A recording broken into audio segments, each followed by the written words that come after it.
It's all good. Hey, my name is Andrew Hoffman. This is the Doctor of Self-Worth, and I have someone for you guys today. He is the master of hard conversations. Hey, Mark from Australia. How are you? I'm very well, thank you, and thank you for inviting me along to have a chat today. It's greatly appreciated. We'll have fun. Thanks for your time. This is Mark McPherson, and he is the guru around having hard conversations. And today he's going to open the door for you about the three things you need before you even get to having a hard conversation. Do you want to help us, Mark? I'm going to leave you with three questions which you really must answer if you want to be successful. I often say anyone can have a tough conversation. If you want them to be successful, then answer these three questions before you even start. Get them right.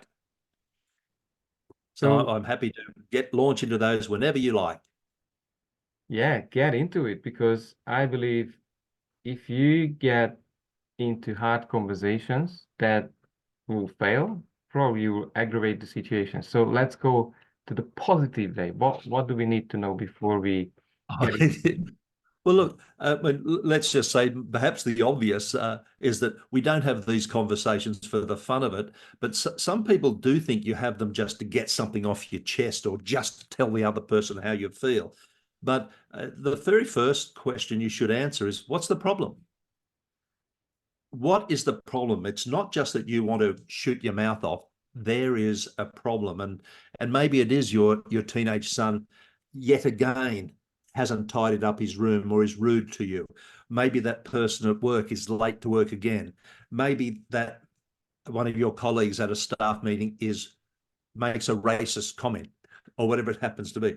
What is the actual problem? Because if you meet a really difficult person or a teenager who's on the ball, they will tell you, what's the problem? So what?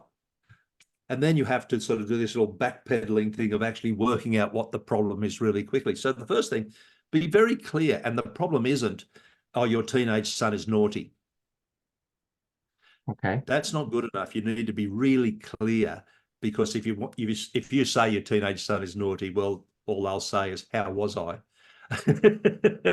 Or no, I wasn't. So you need to be very clear. 3 times this week, I have asked you to tidy up your room, and here we are, Friday, it's not tidy. There's no emotion in that. There's no rudeness. There's no put downs. It's a simple fact. So that's the very first question. Uh, Make sure you know very clearly what is the actual problem. Now, the second thing is, what do you want the person to do? Every conversation, every tough conversation, you want the person to do something. Now, this is something that's quite new to some people. No, I just want to tell them how bad they are. I want to tell them that's disgraceful. I want to tell them they're sexist. I want to tell my teenage son that he's whatever it happens to be. Now, go ahead. If you want to bawl out your teenage son, just go right ahead. But what do you want them to do? Because that now frames the whole conversation, exactly what you want them to do. If you just want to bawl them out, go ahead. But the second question is exactly, and I'm saying something specific here, what do you want them to do? I want them to go away and do their work properly. No, I want them to go away and write the report as per the policies and procedures guideline, or whatever it happens to be. So that's the second thing. And the third thing is, might astound some people, is having a tough conversation the right way to go?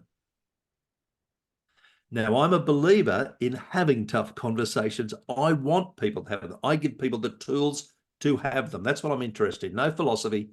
This is how you have them. But just remember this. There are times when we rush into having a tough conversation. I'm going to give that person a piece of my mind. when maybe there are other ways of getting someone to do something. Sometimes it is simple kindness. Sometimes it is telling someone, no, this is how we speak around here. No, this is the way we want to interact. You don't have to go up to someone all the time and say, Bill, your comment at the staff meeting was incredibly offensive, and don't do it again. If you want to get someone offside and make them feel bad, tell them that their comments are offensive. Maybe it's appropriate, but sometimes it's not actually the right thing to do. There are other ways of getting a result. So they're my three things. Get it right before you start. What is the problem? Nail it. Be really clear. Second, be specific about what you want the person to do. And the third thing is a tough conversation the right thing to actually have in this case to get the result you want? There we go.